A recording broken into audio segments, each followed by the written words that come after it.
باہر نہیں نکل سکتی، تو بھی باہر نہیں نکل سکتی، تیری بھی کوئی زندگی ہے؟ اس نے یہ زہریلا حملہ کیا۔ ہماری اس بہن نے اینٹ کا جواب پتھر سے دیتے ہوئے کہا ساڑی کھوتی بھی باہر پھر دی، تو بھی باہر پھر دی۔ اس نے کہا ہماری گدی بھی باہر پھر رہی ہے، تو بھی باہر پھر رہی ہے، تیری بھی کوئی زندگی ہے؟ وہ بھی ہر گند میں منہ ڈالتی ہے، تو بھی زندگی کے دین اسلام نے دی ہے۔ عورت کو تخت الثری سے نکال کر ثریا تک پہنچایا ہے۔ لندن میں ایک عالم تقریر کر کے فارغ ہوئے، ایک گورا نوجوان اٹھا، کہنے لگا کیا بات ہے، اسلام میں عورت کی ملازمت کو پسندیدہ نظر سے نہیں دیکھا جاتا، کیوں نہیں ملازمت کرنے دیتے عورت کو؟ انہوں نے کہا تمہاری ملکہ الزبتھ کیوں نہیں ملازمت کرتی؟ کہا وہ تو ملکہ ہے، وہ کیوں ملازمت کرے؟ کہا تمہاری ایک ملکہ ہے، اسلام میں ہر گھر کی خاتون ملکہ ہے۔ یہ جتنی سکینہ زینب عائشہ گھر میں بیٹھی ہیں سب ملکہ ہے۔ ہاں مرد کو کہا، ہاں باپ کو کہا کہ بیٹی پر شفقت کر، اور تو بیٹی کی تربیت کرے گا۔ میرے آقا نے فرمایا جنت میں تو اور میں یوں ہوں گے جیسے شہادت کی انگلی اور درمیان کی انگلی۔ بیٹے کو حکم دیا تیری تو جنت ماں کے قدموں کے نیچے ہے۔ شوہر کو حکم دیا خیرکم لأہلی، تم میں سے سب سے بہترین آدمی وہ ہے جو اپنے گھر والوں سے اچھا سلوک کیا۔ بھائی کو حکم دیا بہن کے ساتھ شفقت والا رحمت والا معاملہ کر۔ ان چاروں کو اس کی خدمت میں لگا دیا اور اسے حکم دیا گھر میں رہ کر تو شوہر کی عزت اور ناموس کی حفاظت کر، اللہ کے حکموں کو پورا کر، فرائض کو پورا کر، کل جنت کے 8 دروازوں میں سے جس سے چاہو جنت میں داخل ہو۔ دیا بلندی دی، اور الحمدللہ تاریخ اسلام پر نظر ڈالیں، تفصیل کا وقت نہیں میں عرض کرتا کہ عورت ایمان کے، شجاعت کے، تقوی کے، علم کے، قربانیوں کے کس مقام پر فائز تھی، کس مقام پر فائز تھی، اور اللہ رب العزت نے عورتوں سے کتنا کتنا کتنا کام لیا، اور کس خیالات کی اور علم کی بلندی پر وہ تھی۔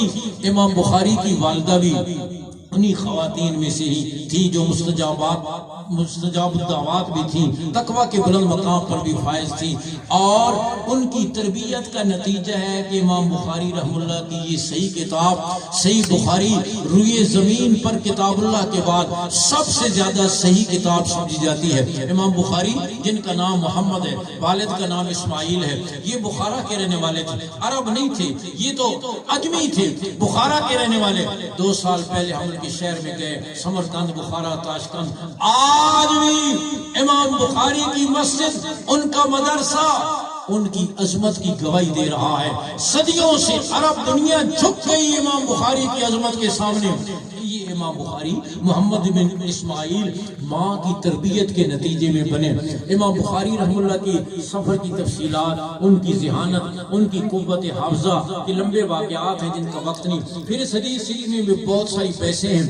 کہ امام بخاری رحم اللہ نے اس کے اندر جن چیزوں کو ذکر کیا ہے، قرآن کے اندر عربی الفاظ ہیں، اجمی ہیں یا نہیں ہیں، اسی طریقے سے میزان اور ترازو کی کیا کیفیت ہوگی، کتنے ترازو ہوں گے، کیسے تولا جائے گا، بہت ساری اس میں بحثیں کئی گھنٹوں کی جن کو چند منٹ میں نہیں بیان کیا جا سکتا۔ لیکن اتنی بات بہنوں کو میں یہ بتانا چاہتا ہوں، آپ حضرات کو امام بخاری کی شخصیت جو بنی ماں کی پاکیزگی اور تقوی کی وجہ سے، اور جب ماؤں کی گود پاکیزہ ہوتی ہے تو پھر بچے امام بخاری جیسے پیدا ہوتے ہیں، امام ابو حنیفہ جیسے پیدا ہوتے ہیں، احمد بن حنبل جیسے پیدا ہوتے ہیں، حسن بصری جیسے پیدا ہوتے ہیں، جنید بغدادی جیسے پیدا ہوتے ہیں، غزالی رازی جیسے پیدا ہوتے ہیں، صلاح الدین ایوبی اور سلطان ٹیپو جیسے پیدا ہوتے ہیں۔ اور آج الحمدللہ ان بچیوں کے مدارس کے ذریعے اس کی کوشش کی جا رہی ہے۔ امام بخاری نے بچپن میں یتیم ہو گئے، ماں نے 90,000 درہم دے کر امام بخاری کو علم نبوت کے لیے روانہ کیا۔ کتنی عمر میں روانہ کیا ہوگا؟ امام بخاری فرماتے ہیں ہزاروں شیوخ اور اساتذہ سے علم حاصل کر کے شہر کی خاک چھان کر واپس میں جب آیا پڑھانے کے لیے بیٹھا، میرے چہرے پر ابھی داڑھی کے ایک بال بھی نہیں آیا تھا۔ اتنی عمر میں روانہ کیا ہوگا۔ آج کی ماں اپنے بیٹے کو، بچے کو سردی کے موسم میں فجر کی نماز کے لیے بھیجنے کے لیے تیار، باپ اگر آئے بھی نا دادی آگے ہو جاتی ہے، سوڑ دے اسنا تو یہ پڑھ رہا پیال ہے، میں بھی پڑھ دیں گے، پڑھ لے سی نے بتیری، نماز کے لیے اس کو تکلیف دینا پسند نہیں کرتی، اور سکول کے لیے صبح 10 کلو کا بستا پیچھے پٹھو لگایا ہوا اور گلی کے اندر کھڑا ہوتا ہے گاڑی کے انتظار میں۔ دعا کرو اللہ ہمیں اولادوں کی صحیح تربیت کی توفیق نصیب فرمائے، اپنی ذمہ داریاں پوری کرنے کی توفیق نصیب فرمائے۔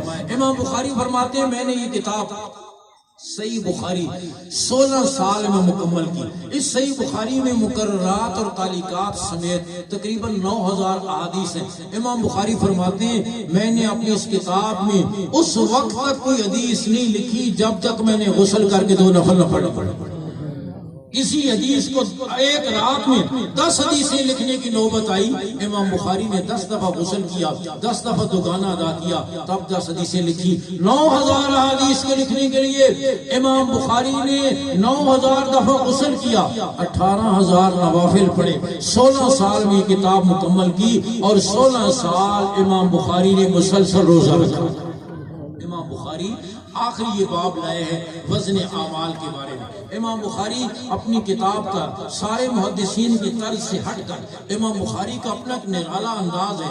پہلا باب امام بخاری لائے ہیں باب کیف کان بعد الوحی الی رسول اللہ صلی اللہ علیہ وسلم. حضور اقدس صلی اللہ علیہ وسلم پر وحی کی ابتدا کیسے ہوئی.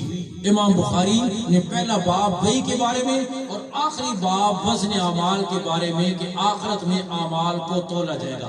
پہلے اور آخری باب میں مناسبت کیا ہے؟ فرمایا امام بخاری یہ بتانا چاہتے ہیں کہ دین کا دار و مدار تمہاری عقل پر نہیں, دین کا دار و مدار تمہارے رسم و رواج پر نہیں, دین کا دار و مدار تمہارے آباء و اجداد کے طریقے پر نہیں, دین کا دار و مدار وہی پر ہے جسے ہم قرآن و سنت کا نام دیں, جسے ہم قرآن و سنت. اور اگر اعمال وحی کے مطابق ہوں گے یعنی قرآن و سنت کے مطابق ہوں گے تو اللہ کے یہاں قبول ہوں گے, آخرت میں ان کا وزن ہوگا, نیکیوں کے پلڑے میں وہ وزنی ہوں گے. پھر امام بخاری رحم اللہ بڑے دقیق النظر ہیں اور ذکاوت اور ذہانت کے اعلیٰ مقام پر فائز ہیں. امام بخاری رحم اللہ جو پہلی حدیث لائے ہیں پہلے باب کی حدثنا الحمیدی اپنے استاد حمیدی سے نقل کی انہوں نے, اور آخری جو روایت لائے ہیں وزن اعمال کے سلسلے کی آخری روایت حدثنا احمد بن اشکاب. حمیدی کا مادہ بھی حمد ہے اور احمد کا مادہ بھی حمد ہے. امام بخاری یہ بتانا چاہتے ہیں شروع میں بھی اللہ کی حمد ہے, آخر میں بھی اللہ کی حمد ہے.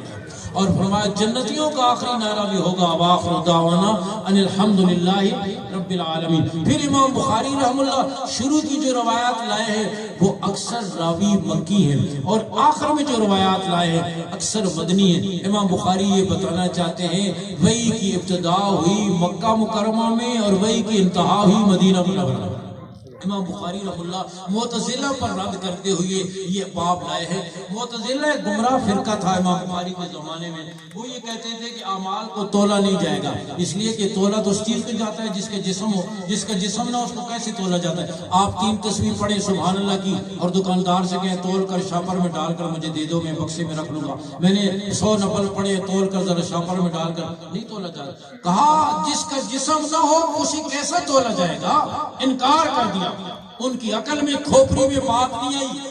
امام بخاری نے ان پر رد کیا اور امام بخاری جگہ جگہ غلط عقائد پر باطل فرقوں پر رد کرتے ہیں لیکن دلائل کے ساتھ, کلاشنکوف کے ساتھ نہیں, دلائل کے ساتھ. امام بخاری نے یہاں بھی ان پر رد کیا تم غلط کہتے ہو, اعمال کو تولا جائے گا. کیوں؟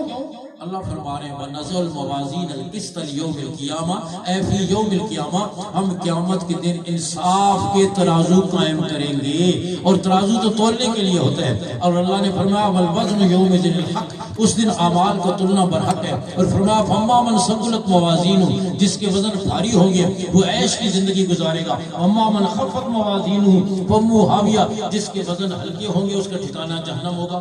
تو بھاری ہونا اور ہلکا ہونا کیسے پتہ چلتا ہے؟ تولنے سے پتہ چلتا ہے. معلوم ہوا تمہاری بات غلط ہے, اعمال کو تولا جائے گا. اب کیسے تولا جائے گا؟ ایک قول یہ ہے اعمال نامے تولے جائیں گے. میرے اور آپ کے جو اعمال لکھے جا رہے ہیں رات دن, یہ اعمال نامے تیار ہو رہے ہیں, یہ اعمال نامے تولے جائیں گے. آخرت میں آدمی دیکھ کر کہے گا مال حاضر کتاب لا یغادر صغیرۃ ولا کبیرۃ الا احصاها. ایک قول یہ اعمال نامے تولے جائیں. دوسرا قول یہ عمل کرنے والا خود تولا جائے گا. اور حدیث شریف سے اس کی بھی تائید ہوتی ہے. عبداللہ ابن مسعود رضی اللہ تعالیٰ جلیل قدر صحابی ہیں, دبلا پتلا بدن, پتلی پتلی پنڈلیاں, تیمل بھی آدھی پنڈلی تک باندھا ہوا, پہاڑی پر چڑھ رہے تھے. صحابہ نے ان کی پتلی پنڈلیوں کو دیکھا, ان کی ہنسی نکل گئی. آپ صلی اللہ علیہ وسلم نے دیکھ لیا کہ یہ ان کی پتلی پنڈلیوں کو دیکھ کر ہنس رہے ہیں. رحمت دو عالم صلی اللہ علیہ وسلم نے فرمایا تم ابن مسعود کی پتلی پنڈلیوں پر ہنستے ہو, کل عمل کے ترازو میں ابن مسعود کا وزن پہاڑوں سے بھی زیادہ ہوگا. اور دنیا میں کتنے بھاری بھرکم بدن والے جن کی آمد پر ہٹو بچوں کی صدا ہوتی تھی، روٹ لگ جایا کرتے تھے، جن کی آمد پر عمل کے ترازو میں ان کا وزن مچھر کے پر جتنا بھی نہیں ہوگا. تو معلوم ہوا حدیث سے تائید ہوگی عمل کرنے والا تولا جائے گا. تیسرا قول یہ ہے اعمال کو شکل دے دی جائے گی، اچھے اعمال کو اچھی شکل، برے اعمال کو بری شکل، ان شکلوں کو تولا جائے گا. چوتھا قول یہ ہے کچھ کرنے کی ضرورت نہیں. آج کی سائنس نے ثابت کر دیا کہ انسان ہو کر ان چیزوں کو توڑ رہا ہے جن کا جسم نہیں ہے. زبان کے نیچے تھرمامیٹر رکھتا ہے، بخار توڑ رہا ہے، 100 ہے 102 ہے. گاڑی میں ہوا بھرتا ہے، 30 رکھنی ہے 32 رکھنی ہے، ہوا کو توڑ رہا ہے. گاڑی دوڑا رہا ہے، 100 پہ جاری ہے 120 پہ جاری ہے، رفتار کو توڑ رہا ہے. انسان ہو کر ان چیزوں کو توڑ لیتا ہے جن کا جسم نہیں ہے. تو اللہ کے لیے کیا مشکل ہے؟ اللہ کے لیے کوئی مشکل نہیں. اعمال کو تولا جائے گا، ورنہ اعمال بنی آدم وقول یوزن. امام بخاری فرماتے ہیں اعمال بھی تولا جائے گا، زبان کی باتیں بھی تولی جائیں گی. حالانکہ زبان کی باتیں عمل میں شامل تھی، لیکن الگ سے پھر فرمایا کہ عام طور پر زبان کے استعمال میں احتیاط نہیں ہوتی، جو چاہا زبان سے نکال دیا. امام بخاری فرماتے ہیں زبان خیروں کا بھی مرکز، بڑے شرور کا بھی مرکز ہے. اس زبان کو استعمال کرنے سے پہلے سوچا کرو، جھوٹ میں، غیبت میں، چغلی میں اس زبان کو استعمال نہ کرو، فساد پھیلانے میں استعمال نہ کرو. اس لیے کہ زبان کی باتیں تولی جائیں گی، زبان کی بوئی کھیتیاں کل کاٹنی پڑیں گی. اس لیے زبان کے استعمال میں بہت احتیاط کرو. آگے امام بخاری کچھ لغت کی باتیں کرتے ہیں اور فرماتے ہیں قال مجاہد القسطاس والعدل بالرومیہ. مجاہد کہتے ہیں رومی زبان میں قسطاس ترازو کو کہتے ہیں. قال القسط مصدر المقسط، اور فرماتے ہیں قسط جو ہے وہ مقسط کا مصدر ہے. حالانکہ مقسط کا مصدر جو ایک ساتھ آتا ہے وہ تو مزید ہے، اقسط یقسط ایک ساتھ. فرمایا قسط جو ہے یہ حذف زوائد کے ساتھ ہے، اور قسط قاف کے کسرہ کے ساتھ انصاف کے معنی میں آتا ہے، اور قسط قاف کے فتح کے ساتھ ظلم کے معنی میں آتا ہے. وَمَا الْقَاسِطُونَ فَكَانُوا لِجَهَنَّمَ حَطَبًا. اس کے بعد امام بخاری حدیث سے بھی ثابت کرے. پہلے تو آیتیں لائے کہ اعمال کو تولا جائے گا. اب اس میں لمبی بحثیں، ترازو کتنے ہوں گے، الگ الگ ترازو ہوگا، ایک ترازو ہوگا، تولنے کی کیا کیفیت ہوگی، اور پھر یہ کہ قرآن میں اجمی الفاظ ہیں یا نہیں ہیں. یہ بہت لمبی بحثیں ہیں جن کے اس وقت نہیں. آخری روایت جو امام بخاری لائے ہیں اس حدیث میں بھی تلنے کا ذکر ہے.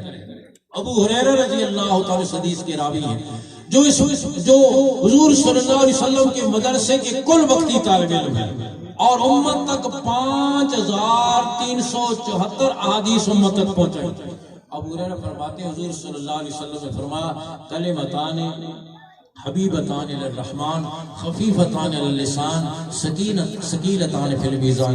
کلمتان یہ موصوف ہے اور یہ کلمہ کلام کے معنی میں آتا ہے، اور بسا اوقات قرآن مجید میں بھی کئی جگہوں پر یہ کلمہ پر کلام کے اطلاق کیا گیا ہے. ہم جو کلمہ طیبہ پڑھتے ہیں لا الہ الا اللہ محمد الرسول اللہ، یہ کلام ہے. کئی سارے کلمے اس میں، کلمہ شہادت کئی سارے کلمے ہیں، لیکن اس پر کلمے کا اطلاق ہوتا ہے، کلام پر کلمے کا اطلاق ہوتا ہے. کلمتان یہ موصوف ہے، اور حبیبتان الرحمن صفت اول، خفیفتان اللسان صفت ثانی، ثقیلتان فی المیزان صفت ثالث. موصوف اپنی ساری صفتوں سے مل کر یہی خبر مقدم ہے. سبحان اللہ و بحمدہ سبحان اللہ العظیم یہ مبتدا مؤخر ہے، اور علماء جانتے ہیں کہ جملہ اسمیہ میں مقصود جو ہوتا ہے وہ مبتدا ہوتا ہے. پہلے فرمایا 2 کلمے ہیں رحمان کو بڑے محبوب ہیں. شوق میں تو کیا مطلب پڑھنے والا رحمان کو محبوب ہو جائے گا. آگے فرمایا اچھا جی رحمان کو محبوب ہے پھر بڑے مشکل کلمے ہوں گے. کہا نہیں، خفیفتان اللسان زبان پر بڑے ہلکے ہیں.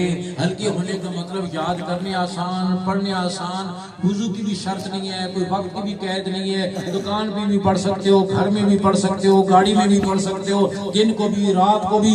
اتنے آسان، اور ان میں کوئی مشکل الفاظ بھی نہیں ہے، شدت والے حروف بھی نہیں ہے اس کے اندر، یاد کرنے بھی اچھا جی آسان ہے تو پھر ثواب کم ہوگا. کہا نہیں، اس لیے کہ آتا ہے اجورکم علی قدر نصبکم، تمہارا ثواب جو ہے مشقت کے مقدر ہے. جب مشقت کم ہے تو ثواب. فرمایا نہیں، ثقیلتان فی المیزان عمل کے ترازو میں بہت بھاری ہوگی، عمل کے ترازو میں بہت بھاری ہوگی. اچھا جی اور شوق پیدا ہو گیا، بہت اللہ کو محبوب ہیں، بڑے آسان ہیں، بھائی ہے، اب مقتدار ہے، کون سے وہ دو کلمے ہیں؟ سبحان اللہ و بحمدہ، کہہ دو سبحان اللہ و بحمدہ سبحان اللہ عظیم، سبحان اللہ و بحمدہ سبحان اللہ عظیم۔ اور یہی روایت امام بخاری رحمہ اللہ بخاری شریف میں 3 جگہوں پر لائے ہیں۔ کتاب الدعوات میں امام بخاری رحمہ اللہ نے ذکر کیا ہے، حضور اقدس صلی اللہ علیہ وسلم نے فرمایا جو یہ تسبیح 100 دفعہ روزانہ پڑھے گا اللہ اس کے گناہوں کو معاف کر دے گا، خواہ اس کے ولو کانت مثل زبد البحر، خواہ وہ سمندر کی چھاگ جتنے کیوں۔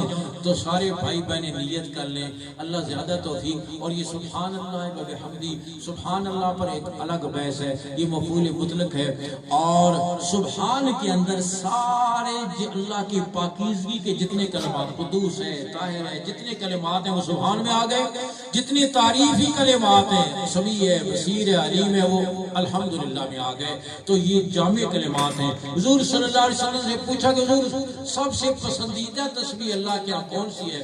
آپ نے فرمایا جو اللہ نے اپنے فرشتوں کو سکھائی ہے، اور وہ سبحان اللہ و بحمدہ۔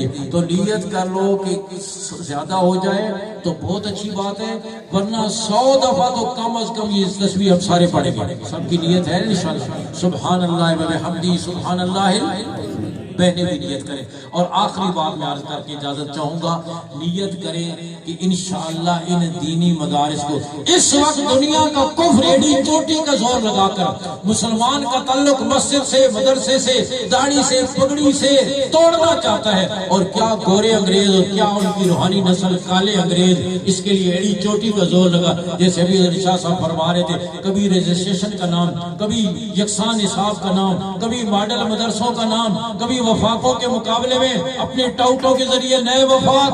لیکن یاد رکھیں تم ایڑی چوٹی کا زور لگا لو، تم مدارس کو، علماء کو کمزور نہیں کر سکتے، ان کا عروج اور ترقی انشاءاللہ بڑھتا چلا جائے۔ مدرسے پر کبھی بڑھاپا نہیں آتا، مدرسے پر ہمیشہ شباب ہی رہتا ہے، اور اس پر کبھی بڑھاپا نہیں آتا۔ مدرسہ کل بھی جوان تھا، آج بھی جوان ہے، قیامت تک جوان رہے گا۔ باقی کئی ہے آپ نے اپنی بولیاں بول کر چلے گئے، آپ سے میں نے یاد کرنا ہے اپنے بچوں اور بچیوں کو دین سے، قرآن سے وابستہ کریں، گھروں کا ماحول دین کا ماحول بنائیں، اور ان دینی مدارس کو اپنا سمجھیں۔ بیوی بچے اپنے ہیں، مکان اپنا ہے، زمین اپنی ہے، باغ اپنا ہے، تجارت اپنی ہے، ملازمت اپنا ہے، کاروبار اپنا ہے، تو دین بھی دین بھی اپنا۔ کون کون سمجھتا ہے کہ دین اپنا ہے؟ دین اپنا ہے، یہ ساری چیزیں اپنی ہیں تو دین بھی اپنا ہے۔ لیکن اگلی بات پھر مجھے سمجھ نہیں آتی، اپنا پلازا شروع کرتا ہے، کہتے استاد جی تو کے پتا بادشاہ کروڑوں نال کے بننا نہیں، ارباں کی گل کرو، مہنگائی بہت ہو گئی۔ مسجد مدرسے کا معاملہ آتا ہے، کہتے قطرہ قطرہ دریا ہوتا ہے، وجہ سے تو ایک دم پھر قطرے قطرے پر کیوں آ جاتا ہے؟ جب اپنا سمجھتا ہے تو یہ مجھے سمجھ میں نہیں آتی۔